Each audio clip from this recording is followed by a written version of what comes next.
कल्पना कीजिए, आपने अपनी पूरी जिंदगी पढ़ाई को समर्पित कर दी। यूजी में यानी कि स्नातक में आपने बहुत अच्छा मार्क्स लाया, 60%, 80%, 90%। और आपने पीजी में, चाहे वो एमएससी हो, एमए हो, एमकॉम हो, हैं एमटेक हो, आपने बहुत अच्छा मार्क्स लाया, 80%, 90% मार्क्स लाया है। यानी कि आपने शानदार प्रदर्शन किया। आपके पास में नेट भी क्लियर है, जेआरए भी क्लियर है, आपने पीएचडी भी कर लिया है। ठीक है, आपके पास रिसर्च पेपर भी है, अच्छे अच्छे जर्नल में पब्लिश हुआ है वीजीसी केयर जर्नल में, स्कोपर जर्नल में। ठीक है, यानी कि प्रतिष्ठित जर्नल में प्रकाशित भी हो चुके हैं। आपकी मेहनत रंग लाती है। और आप सीजीपीएससी हो या बिहार पीएससी हो या झारखंड पीएससी हो, राजस्थान, मध्य प्रदेश, गुजरात, पंजाब पीएससी में आपने गवर्नमेंट कॉलेज के लिए, ठीक है, आपने अप्लाई किया, रिटर्न एग्जाम दिया, इंटरव्यू दिया, सिलेक्शन भी हो गया। या यूनिवर्सिटी में आप एपीआई स्कोर के आधार पर आपका इंटरव्यू में सिलेक्शन हुआ, इंटरव्यू बोर्ड को आपके प्रोफाइल बहुत अच्छा लगा और आपको सेलेक्ट भी कर लिया। ठीक है, सिलेक्शन के लिए ज्वाइनिंग लेटर भी निकला। आपको हो सकता है कि ज्वाइनिंग न कराया जाए, या ज्वाइनिंग, ठीक है, करने के बाद भी आपको नौकरी से हटा दिया जाए, तो आपको कैसा लगेगा? ऐसी कौन सी गलती है? हाँ, एक बात और भी, आपने इंटरव्यू बोर्ड के सामने में या विश्वविद्यालय में या कॉलेज में, यानी कि पब्लिक सर्विस कमीशन को, आपने कोई बात छुपा भी दिया। ठीक है, आपको लगता है कि मेरे कोई बात को छुपाने से, ठीक है, विश्वविद्यालय को पता नहीं चलेगा या कॉलेज वालों को पता नहीं चलेगा, यानी कि सिलेक्शन बोर्ड को पता ही नहीं चलेगा। ठीक है, तो यहां पर ध्यान दीजिएगा, सुप्रीम कोर्ट में एक ऐसा जजमेंट आया है जो आपको बर्बाद कर देगा। सब होने के बाद में भी आपका सिलेक्शन नहीं होगा तो कैसा लगेगा? दोस्तों ध्यान दीजिएगा, आज का वीडियो आपके लिए बहुत इंपॉर्टेंट है, बहुत ही इंपॉर्टेंट है दोस्तों।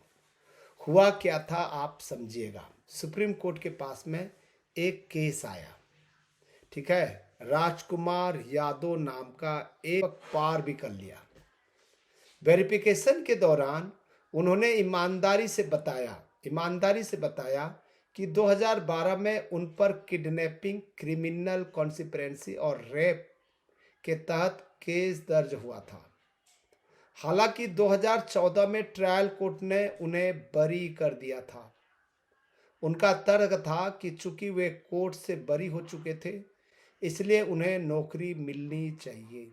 बरी हो चुका था भाई, ठीक है, यानी कि सबूत नहीं मिला, पूरी तरह से बरी हो गया, बाइज्जत बरी हो गया।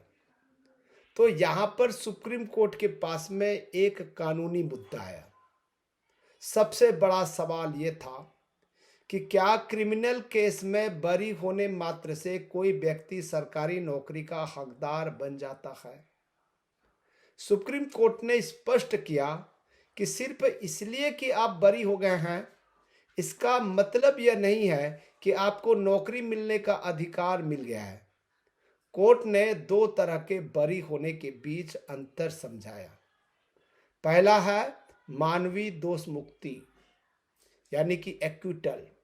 जब कोर्ट इस निष्कर्ष पर पहुंचता है कि आपने अपराध किया ही नहीं है और आप पूरी तरह से बेकसूर साबित होते हैं, ठीक है, एक तरह का एक्विटल इस तरह का होता है। दूसरा, बेनिफिट ऑफ डाउट, यानी कि संदेह का लाभ। जब आपके खिलाफ पर्याप्त सबूत नहीं होते, इसलिए कोर्ट मजबूरी में आपको छोड़ देता है। और राजकुमार यादव के मामले में ट्रायल कोर्ट ने उन्हें सिर्फ इसलिए छोड़ा था क्योंकि अभियोजन पक्ष सबूत नहीं जुटा पाया था। कोर्ट ने तब भी कहा था कि हम आपको इनोसेंट या बेकसूर नहीं कह रहे हैं। बस सबूतों की कमी के कारण छोड़ रहे हैं। सुप्रीम कोर्ट का निर्णय ये आया।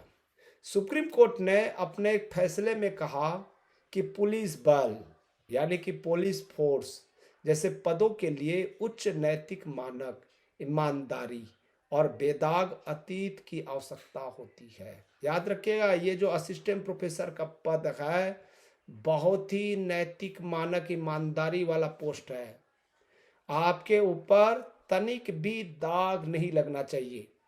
सुप्रीम कोर्ट ने माना कि जिस व्यक्ति पर नाबालिग लड़की के अपहरण और बलात्कार जैसे गंभीर आरोप लगे हो, भले ही वह सबूतों के अभाव में बरी हो गया हो, उसे पुलिस विभाग में रखना समाज के लिए सही नहीं होगा। तो वैसे कॉलेज और यूनिवर्सिटी के लिए रखना भी सही नहीं होगा। ठीक है। कोर्ट ने यह भी स्पष्ट किया कि नियोक्ता के पास यह पूरा अधिकार है कि वह उम्मीदवार के पिछले रिकॉर्ड और चरित्र को देखते हुए उसे नौकरी देने से मना कर दे। तो इसका मतलब ये हुआ दोस्तों, सुप्रीम कोर्ट ने मध्य प्रदेश, ठीक है, पुलिस के निर्णय को सही ठहराया और राजकुमार यादव की याचिका को खारिज कर दिया। तो दोस्तों, सबक यह है कि सरकारी नौकरी, खासकर पुलिस या न्यायपालिका में, ठीक है, या फिर यूनिवर्सिटी में, स्कूल में, कॉलेज में, केवल शैक्षणिक योग्यता से नहीं मिलती है नौकरी। आपका चरित्र सत्यापन सबसे महत्वपूर्ण है। भले ही आप बहुत बड़े विद्वान हो, लेकिन एक गंभीर आपराधिक इतिहास आपकी मेहनत पर पानी फेर सकता है। सुप्रीम कोर्ट ने साफ कर दिया है कि बेनिफिट और डाउट पर आधारित रिहाई आपको नौकरी की गारंटी नहीं देती। आपका इस फैसले पर क्या सोचना है कमेंट्स पर जरूर लिखिएगा। आपको ये वीडियो कैसा लगा? आपके ऊपर भी यदि कुछ ऐसा आरोप लगा हुआ है तो हमें पर्सनल डिस्क्रिप्शन में हमारा मोबाइल नंबर है, वहाँ पर आप मैसेज कर सकते हैं। मैं आपको बताऊंगा सही सलाह, लीगल एडवाइस, टोटली फ्री। ठीक है दोस्तों, thank you, thank you, thank you.